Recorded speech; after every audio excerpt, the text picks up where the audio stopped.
Today we're going to be talking about the tax code and how the government actually pays you to save. Welcome back to Plan to Rise Above, powered by P.M.G. Wealth Management. The tax code is really set up for everybody, and there's a lot of incentives inside of that code to try to prop you up, to try to lead you to the right behavior. There's incentives in that for everybody to take advantage of, big earner or small. The tax code is built for long-term thinkers, not short-term pleasure necessarily. If they put it out there, just make sure you take it. Take advantage of those programs. They're not trying to hurt you. They want to help you save and get better. Make sure you're taking advantage of it. We've got clients that are sheet metal workers, that are electricians, that are plumbers, who have $500,000, $800,000, $1 million of assets. And how did they do it?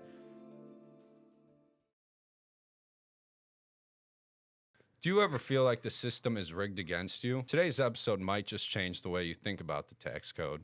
Welcome back to Plan to Rise Above, powered by P.M.G. Wealth Management. This is episode 6, and today we're going to be talking about the tax code and how the government actually pays you to save. I know Phil's been wanting to do this episode for a little bit. I've been excited to talk about incentives for a while within the tax code. There's a lot of talk about the rich keep getting richer, the middle class is falling behind. And the tax code is really set up for everybody, right? It's not looking at, well, this person is richer, let's design something for them. It's looking at everybody. And there's a lot of incentives inside of that code to try to prop you up, to try to lead you to the right behavior. And that's really where we want to go today and talk a little bit about that.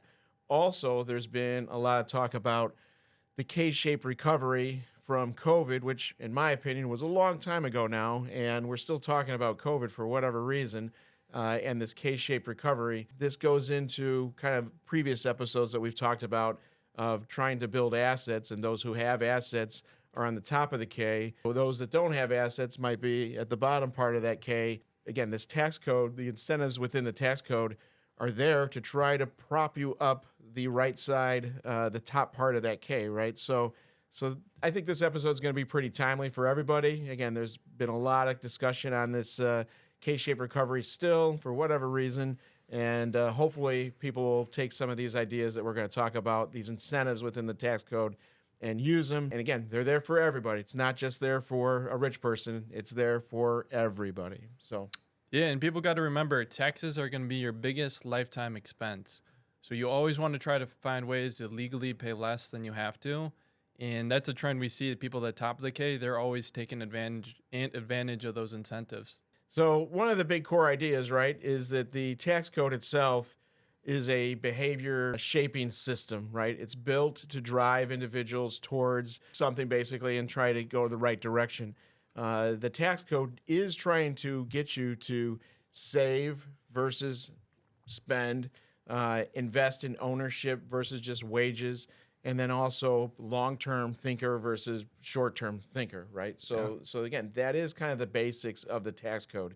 The government, too, they don't want people that are always going to be dependent on them.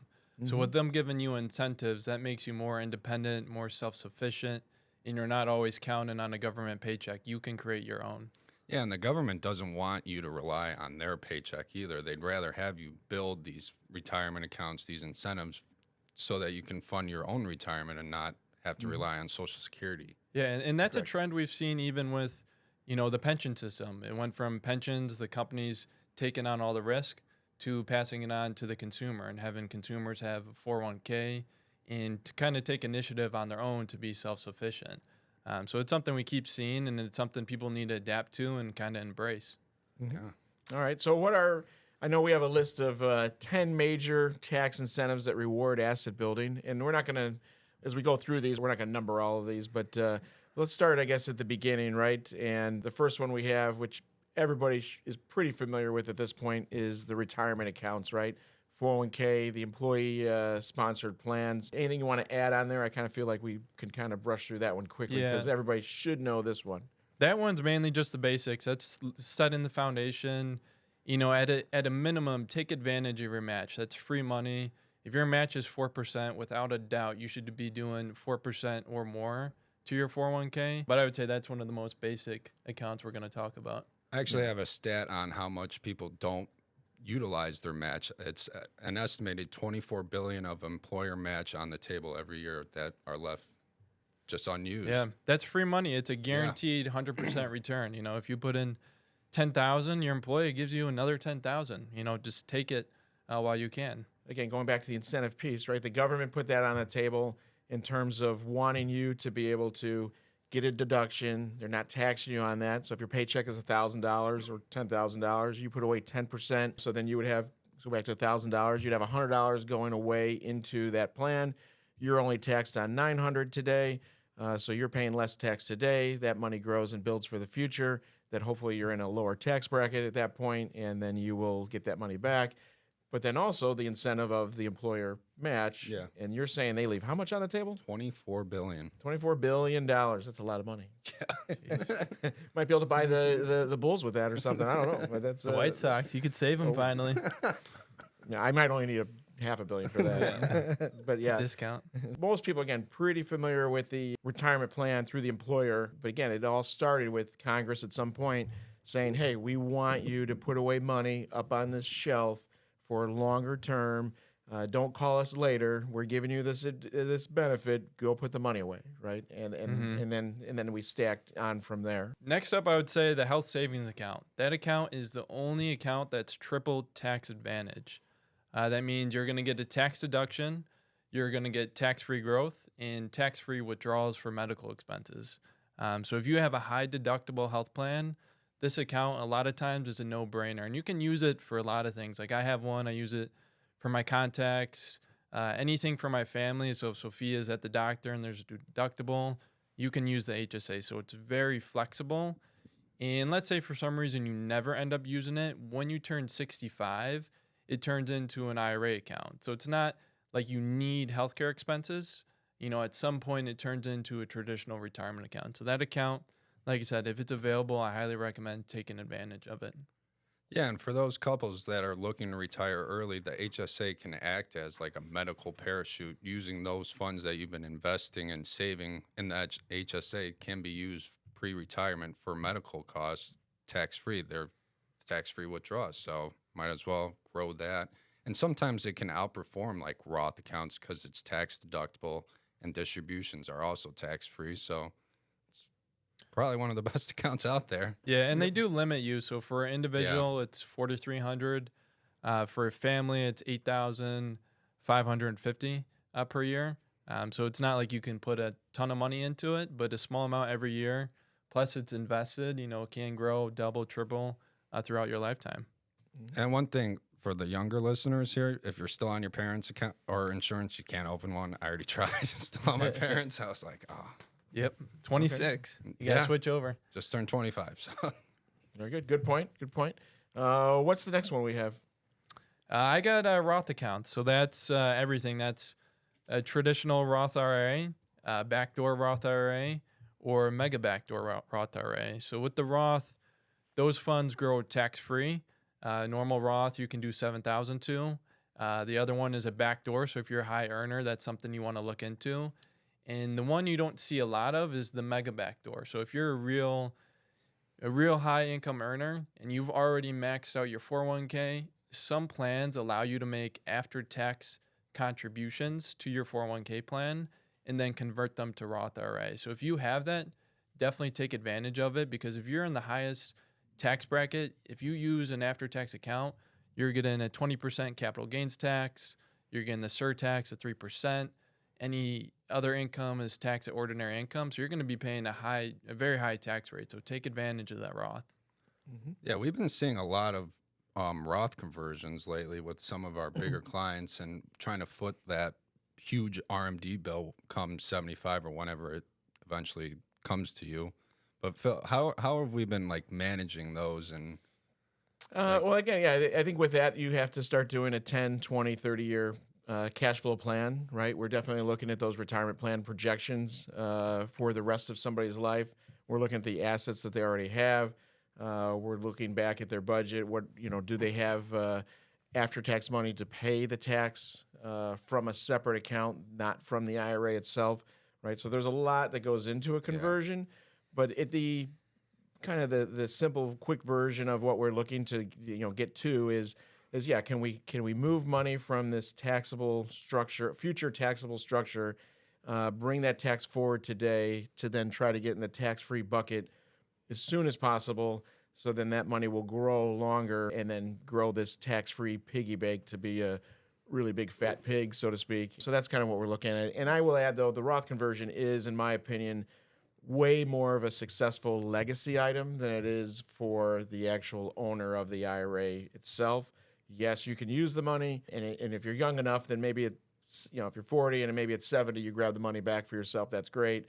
But I do feel it's more properly done as a legacy item. I would not say that's an upper middle class thing. I feel like the middle class can do that and take advantage of that in a big way too. So who would you say is the best fit? Is it someone that's doing a legacy or someone who's trying to maximize a lower tax bracket?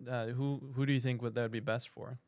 I mean, it's probably still, in my opinion, it's still probably first legacy, and then the tax bracket piece. But I guess I'd probably lean on legacy first. Okay. And I like to say it's more of the it is more the Rockefeller thinking, right? Which again, I'm not trying to make it sound like it's a high income item, because it's not. But it's just something that has somebody who has a long term vision. And somebody who really, even, again, you could be in the lower middle class or even just the middle class. If you don't like paying taxes and they irk you and you don't like the government, well, the Roth is an amazing structure just for that alone, right? And because you are basically giving the middle finger to the government and saying, hey, I'm putting this money in the tax-free side forever, and then my kids will get it, on that side too. So now again, eventually it becomes taxable to them down the road after 10 years of you passing. Yeah. But nonetheless, you're setting them up in a major way, and you could do that for, $50 a month, $100 a month, whatever. It doesn't have to be, not the conversion, but you could build that Roth pretty cheaply. So yeah, I like the example too you've used in client meetings with the Roth conversion is an early retiree that might be in the 12% bracket can convert it, paying 12%. Versus instead not converting it, and then eventually one day if they pass away, their kids inherit it, or they inherit the account in their prime earning years. Yep. So if they're already in the 24% tax bracket, then they might have this $1 million IRA that they have to deplete in 10 years, and that might push them into the 32% tax bracket, or even worst case, or even higher. So that way you're locking in that low rate versus your kids eventually having to pay taxes on a higher rate. We started to remind people that, you do have under the new 10-year rule, when somebody inherits an IRA, they have 10 years to deplete it. And if it's on the Roth side, you would essentially wait till the very end, so you get that tax-free growth as long as possible, because you're not trying to beat it up because of taxes over the course of a 10-year window. So you would wait till the end. But I do remind people that, you are essentially, even though you're gone, and it was your IRA, let's say it was my IRA and my kids get my IRA, they're paying the tax, but it was with my money. So really I'm paying the tax from the grave, right? So I just remind them, I'm paying it either way at some point. So would I rather pay it, today or, at this rate, or would I rather pay it from the grave later at a higher rate? So I go back to let's just try to look at it from the whole thing. But it does start with that 10, 20, 30-year structured out plan, and it's not. So again, the tax code, let's go back to even the beginning of this video. The tax code is built for long-term thinkers, not short-term, pleasure necessarily. And the Roth conversion is definitely a long-term thinking strategy. So you have to put that hat on, and you're thinking multi-generational. You're not just thinking of yourself, so to speak. So I guess the only thing I would add too with the Roth, just as another incentive, right? And I remember this because I started my career in 1997. The law started in 97 with 1998 in terms of trying to be able to contribute to the Roth IRA. And at the time, Congress kind of did that, and they made very light reference to an idea that Social Security could run out at some point in time back in the late 90s. And they're like, hey, we're going to give you another incentive, which is this thing called the Roth IRA. And let's just go with the basic of the Roth IRA at the time of saying, you can put money into an account that grows tax-free for the rest of your life. And there's some caveats of how it works. But if you follow these little rules, money will grow tax-free piggy bank for the rest of your life. And again, they're trying to incentivize you to do that because it's a subtle way of them saying, Social Security, Social Security might not be enough, and it might not be here. Now, I do think it'll still be here, 5, 10 years from now, 20 years from now. But it is a little bit of a subtle shot across the bow warning going, hey, you should do this. Everybody should do this, So like I said, that's why I say it's an incentive. Yeah, I like that you said that it might not be enough, not that it might not be there, because people's living costs go up all the time, like with inflation, with more expense, like your furnace could go out, a flood could happen, like, yeah. Yeah, no doubt. What we've touched on so far, right, is obviously you have your employer plan, kind of a base, level, put the money up on the shelf. We have these HSAs. We have the Roth side, which again now is a tax-free bucket. Where are we going next? We can go to college savings plans. Yeah. Okay. So that would be a 529 plan. Those also grow tax-free in tax-free withdrawals for educational expenses. And I feel like every single year they're adding more things you can use it for. I know they recently added the Roth conversion for up to $35,000.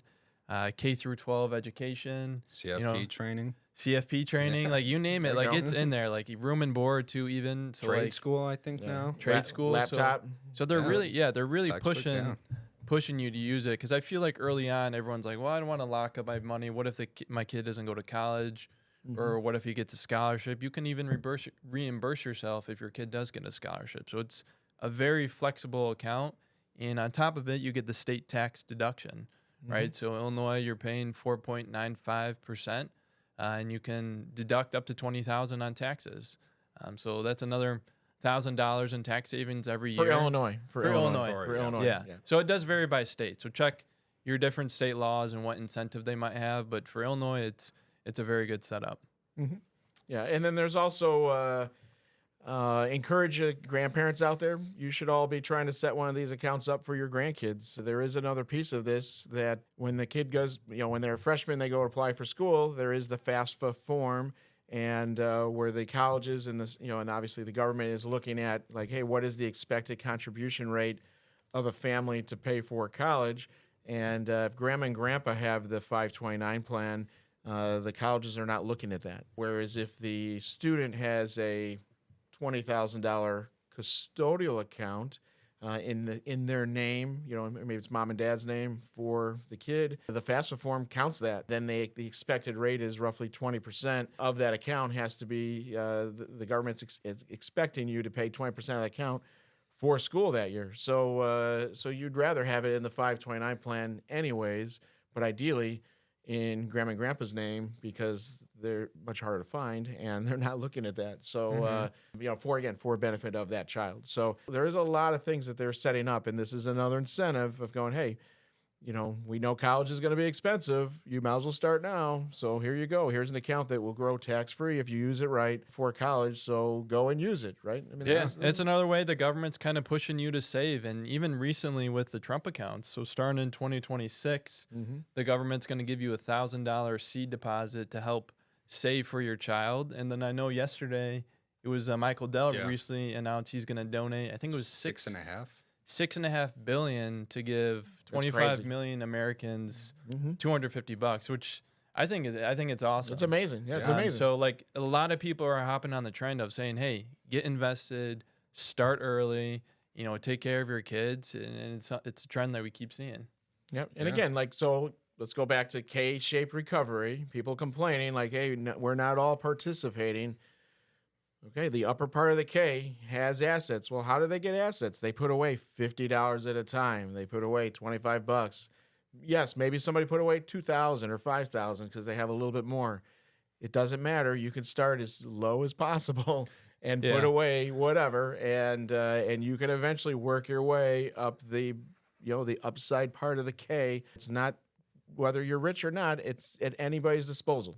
Yeah, and there's just some things where they're putting money in front of you, like even the match, like they're putting it right here. Just go out and take it. And then even with the Trump account, it's going to be a form you check on your taxes. And I already know it's not going to be 100% rate of people clicking it. So it's going to be hidden at the bottom. I know, but I'm saying if they put it out there, just make sure you take it. Take advantage of those programs. They're for your benefit. The government in those they're not trying to hurt you. They want to help you save and get better. So just, make sure you're taking advantage of it. Yeah. Yep. Very good. Now I have on the list, I have this next one down as lower long-term capital gains rates, right? I don't know if it's on your sheet. And this is an important one. And this is one that I really like, which is if you've built up, let's just say you have your paycheck, you decide to then, money hits your bank, and then you decide, I'm going to open up a brokerage account and go and buy Microsoft or the S&P index or whatever. Essentially, this is not an employer plan, right? This is an after-tax investment account. The government is giving you the incentive of saying, hey, we will tax that gain at a capital gains rate, which is lower than ordinary income. Another incentive to actually save money after tax. We like to nickname this account the bridge, right? So we like to say build the bridge to retirement, to early retirement if you're doing well. Emergency fund backup, college backup, furnace breaks backup, car breaks down backup, whatever. But the main point here is they're taxing you at much less rates than your ordinary income. So why would we not want to do that, right? So yeah, I mean, it's based on your income at 0%, 15%, or 20%. I would say the majority of people fall in the 15% range. Mm-hmm. But we even see early retirees might be in the 0% bracket because it's up to about $96,000 in income. For joint. If you're married, I think it's about half if you're a single filer. Where you could pay 0% on those gains. So it's much better than paying the ordinary income rate of, maybe 24, 22, whatever bracket you're in. So, take advantage of holding those assets long-term and getting that lower rate.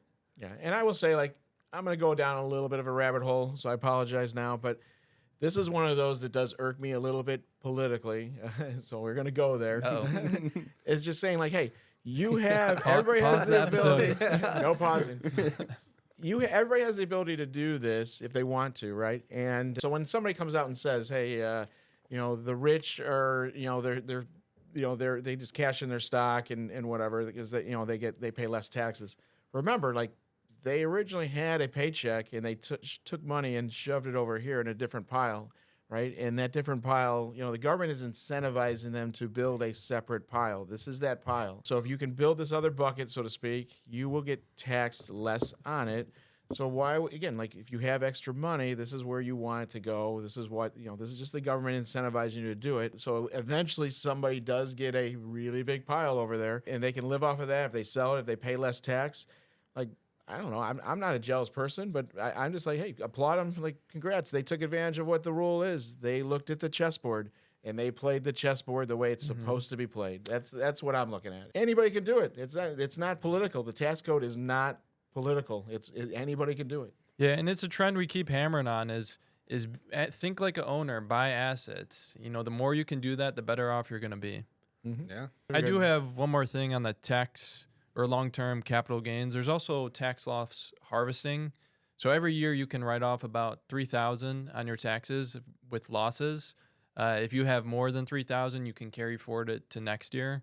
So towards the year end, check to see if there's any tax loss harvesting opportunities to see if you can get a deduction. Okay, where are we going next? That kind of leads us into the next one, qualified dividends along with the investing. Those are also taxed at a favorable capital gains rate, lower than income tax. And Congress wanted you to hold these companies like you're acting like a partner and being like a long-term partner and holding these companies long enough so that you are able, and they have to be U.S. companies too, but Congress wanted you to hold these companies long enough so that you are being a partner and not just like an investor behind the scenes. You're not trading necessarily. Yeah. And that's the overall trend. The government wants long-term thinking, right? They don't want you day trading these accounts because they know what's going to be best for you is thinking long-term, not just day-to-day. So then I have homeowners incentives on the next one, right? Is that, if I'm looking at my sheet correctly? Yeah. George, what do you have for some of those? So for a homeowner, the government incentivizes you by giving you $250,000 if you're single, or $500,000 of tax-free gains, right? So if you bought your home before COVID, it probably went up a ton in value, and eventually you might look to sell it, right? And if you do sell it, those gains will be tax-free. So that's one of the major ones that they have to encourage you to buy homes. The second one is the SALT tax deduction, right? You can write off mortgage interest, property taxes, and also state income taxes. So that's another way that's going to really take a jump in 2026 for a tax deduction. Yeah, because those were previously capped at 10,000. Yeah. And then the new one big beautiful bill upped it to potentially 40,000, depending on your income. So yeah, so more and more people will get to be able to go over that $10,000 limit, which was kind of capped for a while there. Yeah, and that's huge because especially where we're at, property taxes are so high. So it's very common for people to be paying 10 to 20,000 in property taxes. So having that deduction there is a big incentive. And also, home ownership is the most common way Americans experience leverage, like putting down a $30,000 down payment for a $300,000 asset. That's pretty good. Like it's getting you in that mindset to be an owner, like own assets. Yeah, and it's great because it's a forced savings, right? Like you don't skip your mortgage payment. Yeah. Like you'll do whatever you can to hit it. You might skip your 401k contribution, but the mortgage is like, hey, I need my home. And that's what's so great about it. It makes you buy an asset and build up your net worth. Very good. What else we got? I think this one's more for Phil, like the Section 179 and the bonus depreciations, like being a small business owner and being able to do all those little write-offs. If you're a business owner, obviously you have certain incentives built into there. One of them is 179 bonus depreciation. And basically, if you are putting built more for, let's say, manufacturing or equipment, if you're a dentist and if you need to buy a new piece of equipment, you're able to write that off. And now again, over the years, sometimes the rules change and you can write that off spread out over a number of years. In the one big beautiful bill right now, that just got extended where you can do 100% of that write-off. Just check that every year in the tax code because that will change. But nonetheless, the idea being that if you have a business, you can place a piece of equipment or sometimes a vehicle, whatever it may be, into that business, and then you get the deduction from the revenue, off the revenue of that business, which then means you pay less tax on that business. And then hopefully that piece of equipment will help that business grow, right? At the end of the day, even with all these incentives too, let's not forget, the IRS is your business partner, right? They want you to do better. They want you to actually pay more taxes next year and the following year and the following year. So the more that you grow and the more that you build assets, eventually they will get some of that back, right? And they are your partner, so they want to see you do well. And back to the first point, they want you off of their dime, so there's that too. But yeah, the 179 depreciation is something that a lot of people are going to be able to take advantage of in terms of trying to grow and expand a business, again, where the government is just along with you. So yeah, isn't that what they call too the G-Wagon rule? Yeah, I was about to say. Oh, yeah. I guess if you go into that, that's the old, well, again, if you're talking about cars specifically, right, you're looking at the 6,000 pound limit. Yeah, so I think that's where that comes in. Is the G-Wagon still on that list of approved I think lists? so. I think it's I was going to over ask you. 6,000. So, like you used to have the GNC, right? The larger car that was over The 6. GMC, or GMC. the Yukon, the Tahoe. I would say, more people probably buying those than the G-Wagon. But so when you bought that car, right, you could use it against P.M.G's income for the year, right? So Yes. Got it. Okay. Yeah. So like simple example, like if your business made $1 million and you bought a $100,000 car, all of a sudden you're paying taxes on $900,000 versus $1 million, correct? Correct. Yeah. Essentially. Yeah. Now again, part of that car is also used for personal use, so you have to figure that out too. Okay. Right. So there's so it's not as clean as that, but it's close to that. Yeah. Yeah. So check with your tax professional too before doing it. Yes. We can point you in the just right buy a direction, but G-Wagon. don't just buy a G-Wagon with your bridge account. Yeah. The check with cars are the fun one, but again, let's go back to the main ones are more like, are you buying a printer? Are you buying a computer equipment? Are you buying an iPad, or a dental machine, or obviously if you're a camera equipment for podcasting, right? Yes. If you're a manufacturer, you need a tool and die, whatever, larger piece of equipment to be able to produce something that then you help with the manufacturing process, right? Those are things that obviously certain businesses have to have, right? And, so again, that is a legitimate deduction, but certain things that are big enough used to have to be spread out over a long period of time, and now they're like, okay, well, you can cram this all down into a smaller window, which really helps you grow that business. And it helps the economy too, right? Because if you're incentivized to spend money, someone else is employed to make that car and make those printers or whatever it might be, so hopefully it has some sort of trickle-down effect. Correct. Yep, correct. So, yeah. And then another one I wrote down on mine, I don't know if you have it on yours, but yes, for business owners, obviously looking into the 401k plan, the solo 401k plan, a cash balance or defined benefit plan, right? So this one we don't need to go very long on to, but there are certain retirement structures that may benefit a small business or kind of geared towards the owner, but also depending on the ages of the employees, can help build assets for those employees. And again, those are also a write-off to the business. So take a look at all the different plan options that are out there, because that is a very meaty subject, which needs like almost its own video. But there's a lot that can be run through business retirement plans, essentially. So everybody should be looking at, any business owner should be looking at that. So. Yeah, but even from a basic standpoint, like your company 401k, if you're the owner, not only can you make employee contributions, you can make employer contributions, right? So a traditional 401k might be $23,500, but if you're the owner, you can go ahead and add up to, I think, $70,000 for this year to get even more tax deductible money into it. Correct. Again, depending on the lineup of the staff and all that too. Yeah. And you have to also be able to match certain limits to the employees as well. But yeah, I mean, it does open up the door to put away more, and you have to then, go through top heavy, and you have to make sure you pass certain tests. The Department of Labor also doesn't want to just only benefit the owner, right? So it has to benefit everybody. But again, those are still they're worth doing, and they're worth looking into, and they're great for all the employees and obviously the owner as well. So like I said, that's why they're very popular. So pretty much what Phil's saying is you can't have, the owner contributing 70,000 and then some employee contributing 1,000. Right? There needs to be some sort of balance. They're gonna bang that out. Yeah, where like if the owner is gonna do 70,000, they're gonna have to provide a hefty match to someone who's not contributing as much. So that's what he's talking about with some of those top heavy rules. Correct. But if they're a key employee, like you want to help that employee anyways, they're helping you grow your business, so why would you not do it, right? So it's like I said, these are just other incentives that to look into, and that one's a little bit meatier. That there's a lot to go into on that one. So I guess we've talked about a lot of ways to build up yourself, but what if you like giving out to others, right? So the next section we want to get into is charitable incentives.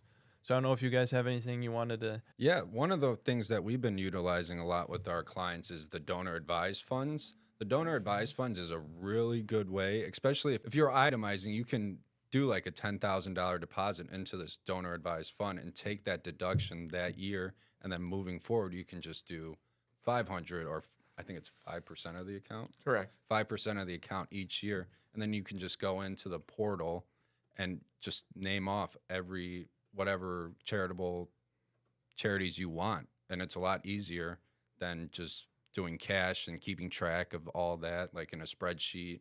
It's just a easier way, and it helps you tax-wise. Yeah, and in my opinion, too, like if you're donating just a couple $100 a month, like that's fine, keep it as is. But if you're going to donate anything above, let's say $5,000, there's always better options. Like I would not donate cash. I would donate, as Ryan said, you can do donor advised funds. For your RMDs, you can do QCDs.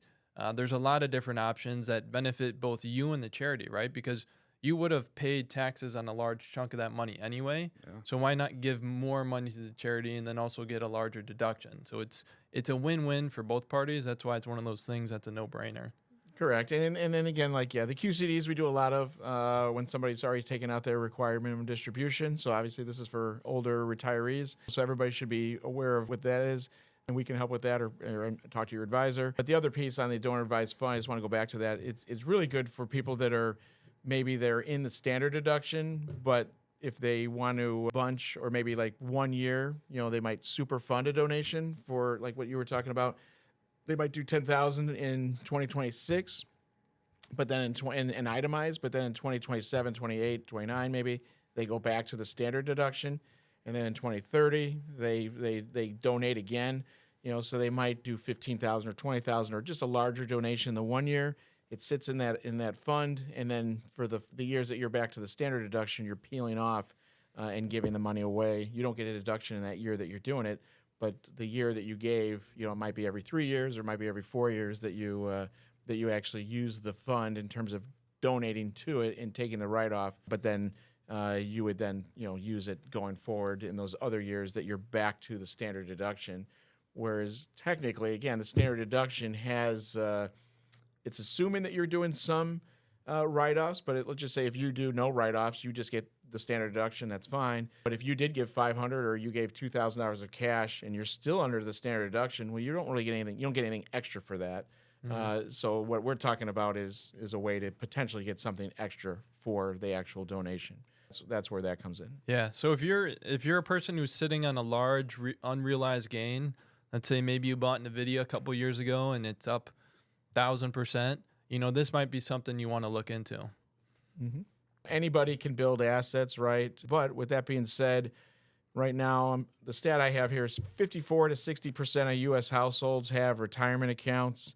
62% own stock, either directly or indirectly. I guess this would be through retirement accounts or the bridge, that after tax. 83% of households that make 100,000 plus have assets versus 28% that are under 50,000. So there is part of the middle class, lower middle class rub. Again, so a $50,000 household, I would say, is above middle class. But nonetheless, that is where we start to see the rub of, okay, well, yeah, if somebody makes over 100,000, it's easier for them to put away money. That's why it's 83% of them have some assets. And on the flip side of that, the households under 50,000, it's only 28%. But this is something that we're talking about, all these different incentives that anybody can do and everybody should do. So at the end of this, there's no more excuses allowed going forward. Yeah, so I'm challenging you to save some money, even if you got $20. I don't care. Put it away. I put an example in here too. Like, what if you max out your Roth IRA for 30 years and it grows at 8%? Versus, so that might be about 500, 525 because it's going up next year a month, versus someone who does not. So someone who does, after 30 years, they have $1 million bucket of tax-free money. Someone who spent that $500 every month has no money saved up, right? And they're reliant on the government, to kind of supplement their spending versus someone who's going to be independent and has an asset they can fall back on. Mm-hmm. And that's doing $500 a month? Yeah, so it's doing, I think it's 525. 525, basically. Yeah. And again, and I understand like $500 plus can be a lot of money, but then we go back into, we can look at other episodes where we want to try to grow your income. We want to, focus on making yourself better and, trying to work on your budget and how can we scrape along $500 basically to put away every month, because $1 million bucket to me 30 years later sounds pretty good. Yeah. $500 a month, that's not bad at all. And so this kind of gets back to the K-shaped recovery. So what are the trends then you see people on the upward end of the K? What are they doing? Well, obviously it's assets. Yeah, they're buying. They're buying. Owners. They're investing. They're thinking like an owner. Yep. And that keeps them on the right trend. And then what about the bottom of the K? What's something that those people tend to do?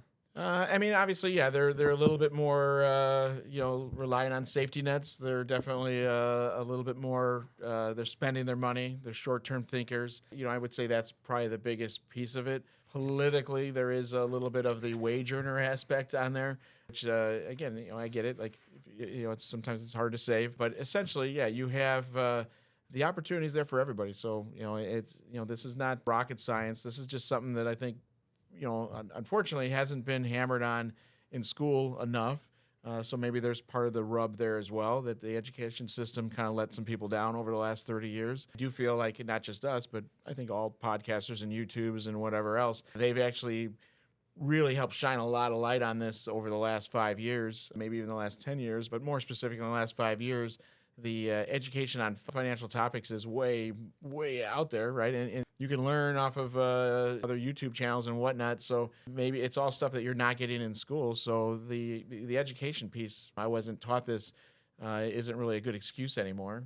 So I would say, like, everybody, the game plan is out there and how to build assets. And if you want to be on that upward part of the K, you got to build assets. You got to save. It's long-term thinking. And the bottom part of the K is really short-sighted, and that's really what it comes down to, unfortunately. Yeah, and a lot of it is, you control your own destiny. That's something my mom would always preach to me growing up. She's like, if you want to be, nobody, you can be a nobody. It's up to you to take advantage of the opportunities that are presented to you. And, people on the high end of the K, they're maximizing those incentives, the credits.